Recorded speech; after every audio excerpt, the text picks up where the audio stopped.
안녕하세요. 반갑습니다. 오랜만이에요, 이렇게 라이브. 진짜 맞아요. 저희 원투펀치 블루 할 때 이후로 또 다시 시작을 했는데. 블루 때 제가 라이브를 조기서 했었는데, 네. 이름하여 축구장이에요. 네. 축구를 말하는 장재현과 이동윤. 이래서 축구장인데 저는 지금 장정이 돼버렸어요. 제가 원래 올 자리가 아닌데 동윤님이 개편을 출장. 하자마자 또 출장을 가시는 바람에 지금 여러분들과 함께 저희 녹화 현장을 그대로 보면서 한 주제에 대해서 얘기를 한다면 중간에 또 여러 의견들도 올라올 거 아닙니까? 맞아요. 그런 의견들을 또 라이브로 잠깐 체킹을 하면서 방송을 해보는 거 어떠냐, 그런 의미에서 라이브를 같이 열은 거예요. 그러니까 실질적으로 이제 원투펀치 하듯이 원투펀치 하듯이 해야 저희가 돼요. 하면 됩니다. 여러분하고 소통하는 방송 플러스 지금 원투펀치 주제를 가지고 이제 하는 맞아요. 거라서 축구장의 주제가 있습니다. 오늘 축구장의 주제가 뭐냐면요. 바로 대한민국 대표팀 평가전이 이제 얼마 남지 않았잖아요. 맞습니다. 페루전이랑 엘살바도르 전 두 개가 있어요. 6월 16일하고 20일 있기 때문에 얼마 남지 않았습니다. 그렇습니다. 그래서 지금쯤에는 또 원투펀치가 얘기를 해야 된다라고 해서 저희 주제를 잡아봤고 좀 얘기를 쭉 해보고 싶은데 여러분들이 해주실 거는 중간중간에 저희가 이제 진행을 하면서 얘기를 할 때 궁금하신 거 이렇게 탁탁탁 그렇죠. 찔러주시면 그때 저희가 수화를 하면서 진행을 해보도록 할게요. 먼저 이번에 세 번째, 네 번째 경기가 돼요. 클린스만 감독 부임 이후에. 네. 3월에는 이제 여러분들 아시다시피 콜롬비아전, 우루과이전. 네, 이렇게 두 경기를 했었고요. 근데 그때는 어떻게 보면은 벤투 감독의 선수들, 그 선수들을 그냥 보는 의미였어요. 그렇죠. 네. 그렇기 때문에 실질적으로는 이번 클린스만호가 부상자들도 좀 많이 발생이 되고 그러면서 이탈자들이 생겼지만 자연스럽게 클린스만 감독과 스태프들이 경기장도 다니고 또 해외 쪽에 있는 선수들도 체킹을 하면서 처음으로 본인들이 뽑아서 하는 실질적인 클린스만호의 일기라고 봐도 무방해요. 클린스만이 원하는 전술 전략 그대로 할 수 있는 자가 누구인지 생각해서 이제 뽑은 거죠. 그렇죠. 그리고 이제 또 하나는 아무래도 이제 클린스만 감독이 선임이 될 때 이 감독 선임 과정, 이 프로세스에 좀 문제가 있었다. 네. 그런 지적들이 좀 많았었기 때문에 클린스만 감독 입장에서는 어떤 본인의 능력을 처음으로 어느 정도의 색깔은 보여줘야 되는 그 또 첫 단추를 꿰는 의미도 있어요. 지금 단계는 이제 우리가 단기적으로는 1월에 있을 아시안컵 그리고 멀리는 이제 북중미 월드컵까지 바라보고요. 네. 부분적으로 이제 클린스만호에 맞는 선수들도 찾는 과정도 필요하고 또 포지션별로는 우리가 세대 교체를 조금 해야 되는 포지션도 장기적으로는 있어요. 네. 네, 그렇기 때문에 그런 부분에서의 선수 변화도 좀 필요합니다. 그런 과정에서 경기 내용이 일단은 더 중요하다고 보여지고요. 그중에서 결과까지 만들어내면 좋겠지만 일단 뭐 승리하지 못하더라도 클린스만호가 어떤 긍정적인 색깔로 앞으로 우리나라 축구를 이끌어갈 수 있겠느냐. 그것을 이제 보는 과정이 중요할 것 같고요. 어떻게 색깔을 만들어내느냐 그 첫 단추라고 할 수 있겠네요. 맞아요. 세대 교체 테스트가 되듯이 만들어진 부분도 있어요. 그래서 팬들이 아마 기사를 통해서 잘 알겠지만 김민재 선수가 기초군사훈련으로 빠지게 되고요. 네. 그리고 김영권 선수, 홀딩 미드필더인 큰 정우영 선수, 그리고 백승호 선수, 또 김문환, 조유민, 수술을 받은 선수도 있고 부상이 좀 있고 부상의 경중은 조금씩 다릅니다. 네. 그런 이유로 빠졌어요. 우리가 되게 익숙했던 선수들의 이름이 많이 좀 빠져있는 그런 느낌이 들어요. 그렇죠. 근데 이제 어차피 김민재 선수를 중심으로 해서 우리가 센터백이다. 네. 그러면 김영권 선수도 사실 이제 나이가 많습니다. 그래서 당장 뭐 뽑아서 아시안컵에서는 활용을 할 수는 있지만 장기적으로 이제 다음 월드컵을 바라볼 때는 맞아. 왼발잡이 그 센터백 포지션도 장기적으로는 세대 교체가 좀 돼야 되는 중요하죠. 위치고요. 김문환 선수도 부상으로 빠졌지만 오른쪽 수비도 이번에는 김태환 선수는 아예 뽑질 않았어요. 네. 오른쪽 수비 역시 세대 교체가 좀 필요한 과정이에요. 그래서 이번에 또 새롭게 들어온 선수가 있죠. 안현범 선수가 네.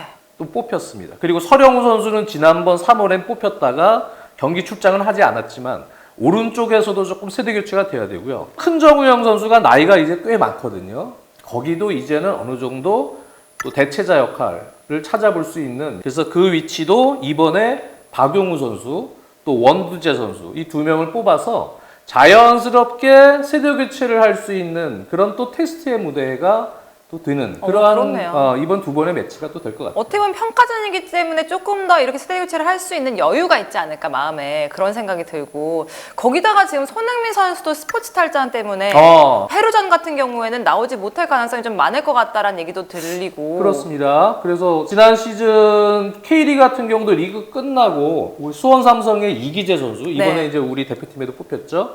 왼쪽 수비수 이기재 선수가 리그 끝나고 탈장 수술을 받았어요. 그쵸. 네. 기간이 그렇게 길진 않아요. 하지만 회복은 필요하거든요. 그래서 손흥민 선수가 완전한 몸 상태라고 보기에는 조금 힘들 수도 있죠. 그쵸. 예, 수술에 대한 후유증이 약간 있을 수가 있기 때문에 그래서 손흥민 선수 컨디션에 따라 좀 달라지겠지만 거기다가 저는 좀 그런 생각이 들어요. 이렇게 네. 얼굴 부상 당했을 때도 그렇게 정말 살신성인으로 했잖아요. 네. 그래서 또 이번에도 평가전이니까 조금 쉬어갈 필요도 있지 않을까. 그렇죠. 너무 네. 무리하다가 또 괜히 괜히 또 문제가 더 생길 수도 있어요. 우리의 보물을 지금 그렇죠. 어떻게 될지 모르는데. 그 부분은 이제 뭐 의료진이 잘 판단할 것으로 보이고요. 지금 우리 채팅창에 손준호 선수를 그러니까요. 물어보는데 이번은 명단에는 일단 넣었어요. 하지만 지금 아시다시피 이거 중국에서의 뭐 술의 문제 이게 얽혀서 현재 지금 거기서 나오지 못하고 있기 때문에 손준호 선수는 뭐 당연히 이번에 출장은 하기가 힘들고요. 손준호 선수한테는 그냥 응원의 마음을 보내주세요. 얼마나 힘들겠어요. 그렇습니다. 그리고 주민규 선수 아쉽다는 또 댓글이 되게 댓글도 많네요. 상당히 많은데 물론 주민규 선수가 이번에도 두 자리 골을 또 넣었죠. 그러니까요. 네, 그래서 3시즌 연속 K리그 지금 두 자리 골을 넣는. 주민규 선수를 왜 벤투 감독도 그렇고 왜 이렇게 대표팀 감독들이 그렇게 왜 안 뽑는 걸까요?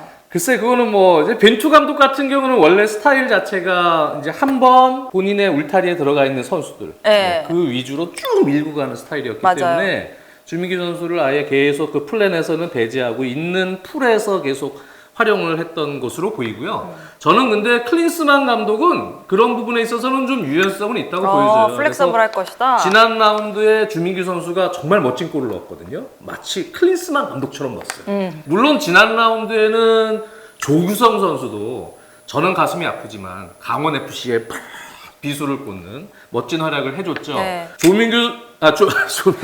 조규성 선수도 좋은 활약을 했고 조민규는 누구예요?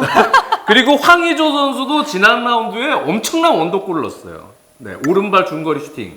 팬들 아마 찾아보시면 알겠지만 근년에 황의조 선수 넣은 골 중에 최고의 골을 넣었어요. 조규성 선수와 황의조 선수는 아직까지는 대표팀에 와서 네. 역시 대표팀 경험이 또 있고 대표팀에 와서는 골을 넣을 줄 아는 선수이기 때문에 보는 것이고 또 셀틱의 오영규 선수는 요즘에 그쵸. 잘하잖아요. 네. 안 뽑을 수 없기 때문에 조규성이나 황의조 선수의 폼, 또 오영규 선수도 마찬가지나 폼에 따라서 주민규 선수의 또 리그 여름부터의 후반기 폼에 따라서는 저는 아시안컵을 앞두고는 뭐 주민규 선수도 언제든지 깜짝 발탁이 될 가능성은 여전히 살아있다.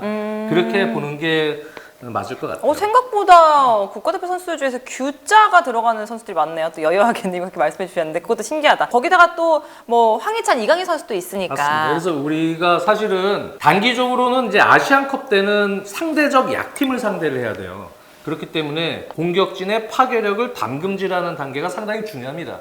그래서 우리는 실질적으로 지금 조규성, 또 황의조, 오현규 이 세 명의 공격진 중에는 누구를 중용할지는 모르겠지만 네. 그 중에서 이제 한 명을 선택한다면 보통 3월에 있었던 평가전에선 크리스만 감독은 손흥민 선수는 약간 후리한 세컨 스트라이커처럼 쓰고 싶어하는 것 같아요. 그리고 황희찬 선수가 3월에는 부상 때문에 합류를 못했었거든요. 네네. 이제 황희찬 선수가 들어왔기 때문에 황희찬 선수가 만약 왼쪽 윙포드에 들어온다. 그리고 손흥민 선수는 후리한 세컨 스트라이커를 맡는다. 최전방에는 3명 중에 1명이 원톱을 맡는다. 그러면 이강인 선수가 오른쪽에서 중앙지향적인 그런 또 움직임을 맡을 수 있다. 3월에 있었던 평가전에서 이강인 선수를 측면 윙어로 썼지만 약간 중앙지향적 움직임이 상당히 많았습니다. 플러스 이재성. 네, 이러한 라인업으로 그리고 허리에는 황인범 선수가 역시 중요한 존재이기 때문에 네. 황인범 선수가 그 뒤를 받쳐주면서 공격 지원을 해줘야 되는 롤이죠. 그래서 결국은 지금 얘기했던 한 5명 정도 요 포지션은 우리가 앞으로 주도적으로 계속 담금질을 해서 단기적으로는 아시안컵에서 공격 파괴력을 극대화시키는 훈련을 계속 해야 돼요. 후반에 이제 조커로 뭐 이번에 또 뽑힌 나상호 선수나 또는 뭐 다른 조커 자원들이 들어왔다. 문선민 선수도 이번에 대체 발탁으로 뽑혔잖아요. 그쵸. 그런 윙 포워드들이 들어왔을 때 자연스럽게 뭐 이강인 선수가 체력이 남아 있다면 중앙 미드필더, 공격형 미드필더처럼 이동이 되면서 다른 자원과 또 교체가 되고 로테이션이 될 수도 있고요. 네. 그렇게 이제 여러 위치를 뛸 수 있는 선수들이 중간중간에 교체를 통해서 또 변화를 줄 수가 있기 때문에 공격에서의 라인업은 주전 라인업의 파괴력을 올리고 이번에 뽑히지 않았지만 엄원상 같은 그런 유형도 있거든요. 빠른 자원들. 이런 자원들도 우리가 나중에는 또 활용하면서 자연스럽게 선수들은 또 역할 분배가 될 수 있는. 클린스만호가 어떻게 그 유연한 선수들을 롤을 줄지가 그렇죠. 굉장히 기대가 되는 부분이 있는 것 같아요. 그리고 안현범 선수 어떠신가요? 얘기를 했는데 단기적으로는 아시안컵 때는 우리가 공격력을 극대화하려면 풀백의 공격력이 상당히 중요해요. 그래서 안현범 선수가 사실은 윙백이 더 성향이 더 강한 상당히 공격력이 좋은 오른쪽 자원입니다. 풀백. 그렇기 때문에 4백의 오른쪽 수비수로서도 충분히 공격력을 발휘하고 또 요즘에는 공수 밸런스도 상당히 좋아졌기 때문에 안현범 선수가 공격 능력뿐만 아니고 수비에서도 밸런스를 맞춰준다면 좌우를 뭐 다 소화할 수 있는 서령우 선수와 함께 좋은 경쟁 무들이 될 것 같아요. 서령우 선수도 공격력이 있거든요. 네. 과거에는 뭐 원래 어렸을 때 윙어도 보고 했던 선수이기 때문에 상당히 공격적인 오른쪽에서 그런 롤을 수행할 수 있고 그래야만 이강인 선수의 동선도 상당히 후리하게 오른쪽에서 중앙지향적인 플레이가 가능해집니다. 네, 그리고 왼쪽 같은 경우는 그것보다는 조금 더 김진수 선수를 중심으로 밸런스를 잡아주는 오버랩 그런 움직임을 이제 좀 병행을 해야 될 것 같고요.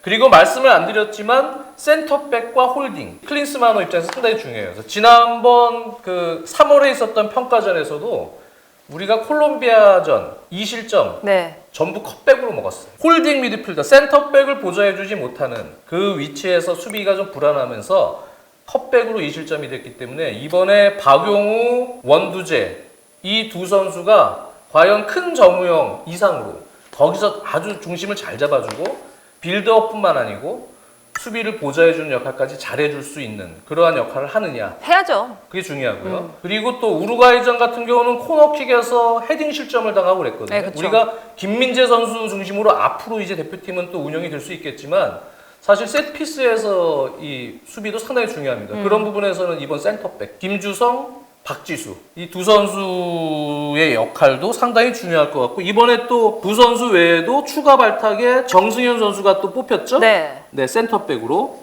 그 정승현 선수도 여기 가세를 해서 상당히 좋은 역할을 또 수행을 해줘야 되는 뭐 그런 상황이라고 생각이 듭니다. 이승우 선수는 왜 안 됐냐 뭐 이런 얘기도 좀 있고 그런 거 아쉬운 분들이 있는 것 같은데 사실 말씀하신 것처럼 클린스만 감독 같은 경우에는 좀 유연성이 있기 때문에 그쵸? 좀 퍼포먼스를 보여준다면은 계속해서 좀 기용을 할 수 있지 않을까 장기적으로 봤을 때는 맞아요. 그렇게 이번 생각이 코칭 들어요. 스태프들이 제가 볼 때 선수 선발에 있어서는 상당히 이제 주축 선수들 네. 뭐 이런 수도 일부를 제외하면 나머지 선수들은 상당히 유연하게 아마 선발을 할 가능성이 저는 높다고 보여지고요. 홍현석 선수나 또는 대체 발탁된 박규현 선수, 디나모 드레스덴에서 뛰고 있는 독일 3부 리그입니다. 이런 선수의 발탁에서도 이제 느낄 수 있는데 홍현석 선수는 진짜 제가 보면은 축구 지능이 상당히 높아요. 네. 본인이 이제 피지컬적인 약점이 좀 있다 보니까 아무래도 건장한 유럽 선수들과 상대하기가 좀 힘든 부분 그런 네. 부분 때문에 이른바 상황인지 미리 동료들의 움직임, 동료들의 위치를 파악해서 상당히 빠르게 패스해주고 그리고 또 무브먼트를 가져가는 그런 능력 상당히 좋고요. 또 그런 과정에서의 어떤 기술적 역량, 발밑 기술이 상당히 좋습니다. 그 패스 센스가 있고 그리고 들어가서 마지막에 좀 창의적인 역할. 기본적으로는 중앙 미드필더, 약간 메잘라 같은 롤 네. 해주면서 중앙 미드필더 롤이나 또 공격형 미드필더 롤이나 심지어는 측면 윙어 역할 다 소화할 수 있는 그런 멀티성까지 있어요. 네, 그래서 홍현석 선수는 본인이 가지고 있는 약간의 지금 신체적, 물론 이제 앞으로 단련하면 더 좋아질 수는 있습니다. 그런 단점을 잘 극복을 하면서 지금 상당히 장점을 더 극대화시키고 있는 상당히 좋은 선수입니다. 가능성이 많은 선수죠. 아주 가능성이 많죠. 네, 그래서 앞으로가 정말 홍현석 선수는 기대가 되고요. 평가전을 하는 대표팀 명단에 대해서 얘기를 해봤는데 이제 좀 상대팀에 대해서 얘기를 좀 해봐야 되지 않을까요? 이번 카타르 월드컵 때는 남미에선 5위를 했거든요. 근데 이제 플레이오프 마지막에 가서 호주한테 승부차기로 졌어요. 근데 전력면에서는 페루가 최근에 코파 아메리카에서 계속 거의 한 번 빼고 최근에 한 5번 대회인가요? 계속 4강이에요. 한 번 결승 갔죠. 그만큼 페루가 남미에서 지금 상당히 강팀입니다. 피파 랭킹도 우리보다 높고 월드컵 예선 치렀던 가레카 감독이 떠나고 레이노소 감독 체제로 왔는데 감독 바뀌고 나서 4-2-3-1 쓰고 4-4-2 쓰고 4-3-3 쓰고 4-5-1 쓰고 4백에 기반한 전술을 다 써봤어요. 그러니까 아직까지 확실한 플랜 A는 없는데 하지만 기본적으로 수비 시에는 또 타이트한 두 줄 수비 지역 방어 잘하고요. 압박을 아주 성실하게 합니다. 볼 소유권 불안하거나 상대 빌드업이 조금 횡패스로 가거나 불안하거나 할 때 전방위적인 팀 압박 상당히 좋고요. 그래서 우리 팀에게는 어떻게 보면은 뭐 벤투에서의 빌드업 체계를 과연 이제 클린스만이 첫 색깔을 내는 그런 전술 운영에 있어서 페루 정도의 이런 압박 또 내려섰을 때 그 올가미를 튼 그런 지역 방어 그런 부분들을 어떻게 뚫어내느냐에 있어서는 아주 좋은 스파링 파트너다. 라파둘라가 우리나라 경기 때 아마 안 뛸 거기 때문에 파울로 게레로를 아마 우리나라 경기에 그냥 넣을 것 같아요. 대부분 1군 선수들이 거의 다 왔어요. 그러니까 이 팀이 되게 성심성의껏 이 우리나라와 일본전, 평가전을 준비하고 있는 거예요. 그래서 중앙 미드필더인 요툰 선수, 왼발킥 아주 좋은 선수 아시죠? 또 아키노 이런 중앙 미드필더 다 있고요. 또 왼쪽 윙어 겸 메잘라보는 이 크리스토퍼 곤잘레스 있고요. 오른쪽 윙어 쿠에바 그대로 있고요.